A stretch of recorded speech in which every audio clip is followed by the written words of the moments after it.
of linguistic genomics, which was the first. I'm the developer of Linguistic Genomics, which was the first platform on which you could determine the intent of communication rather than the literal artifact of communication. But we've also used that technology for a number of other applications in defense and intelligence and finance, and most notably in the early 2000s, my company was responsible for bringing down what was at the time one of the largest tax frauds in U.S. history. We maintained a series of inquiries into every individual, every organization, and every company that is involved in anything that either blurs the line of biological and chemical weapons or crosses that line in any of 168 countries. In 1999, there were 1 million patents digitized by IBM. And those 1 million patents were the first time human innovation had been put into an electronic digital searchable format. We took that information and we did a very simple exercise using our linguistic genomics technology, where I made the horrific assessment that approximately 1/3 of all patents filed in the United States were functional forgeries, meaning that while they had linguistic variations, they actually covered the same subject matter. In 1999, patents on coronavirus started showing up, and thus began the rabbit trail. March 2003, panic grips Hong Kong as a deadly new virus sweeps through the city. In 2003, the Center for Disease Control saw the possibility of a gold strike, and that was the coronavirus outbreak that happened in Asia. They saw that a virus they knew could be easily manipulated was something that was very valuable, and in 2003 they sought to patent it. And they made sure that they controlled the proprietary rights to the disease, to the virus, and to its detection, and all of the measurement of it. We know that Anthony Fauci, that Ralph Baric, that the Center for Disease Control, and the laundry list of people who wanted to take credit for inventing coronavirus were at the hub of this story.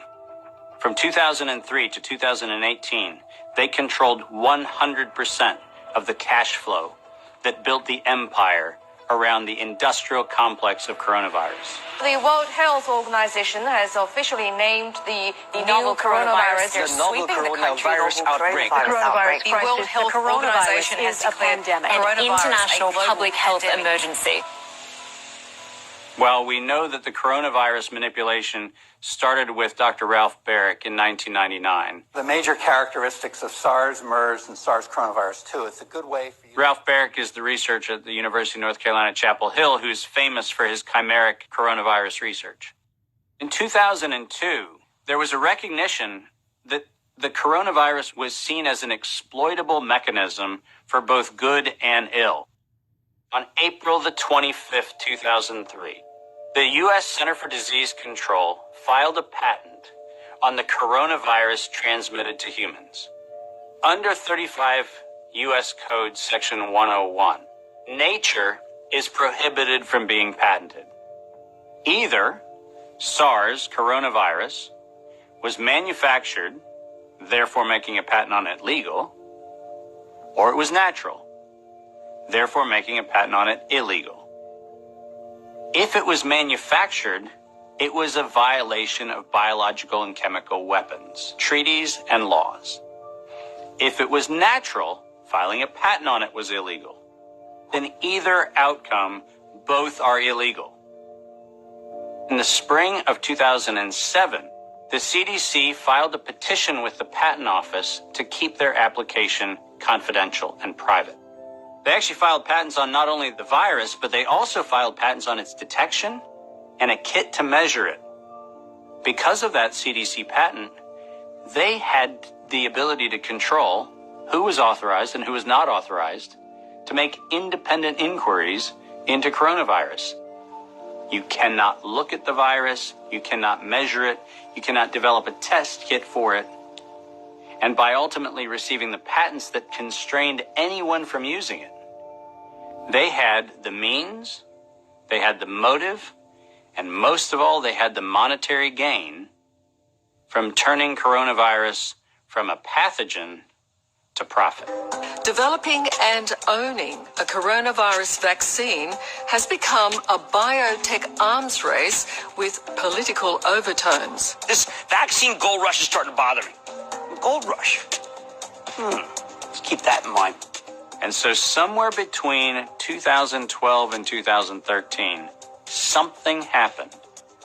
The federal funding for research that was feeding into places like Harvard, Emory, University of North Carolina, Chapel Hill, that funding suddenly became impaired by something that happened at the NIH, where the NIH got this little tiny moment of clarity and said, I think something we're doing is wrong. And in 2013, the NIH said, gain-of-function research on coronavirus should be suspended. The National Institutes of Health had a moral and social and potentially legal reason to object to research. But the letters that were sent to the researchers essentially said, you are receiving notice that we're telling you to stop. And now on the bottom of the page, we're going to clarify what stop means. Keep going. But when the heat gets hot in 2014 and 15, what do? You offshore the research. You fund the Wuhan Institute of Virology to do the stuff that sounds like it's getting a little edgy with respect to its morality and legality. But do you do it straight way? No. You run the money through a series of cover organizations to make it look like you're funding a U.S. operation, which then subcontracts with the Wuhan Institute of Virology. The U.S. could say, China did it. China could say, the U.S. did it. And the cool thing is, both of them are almost telling the truth.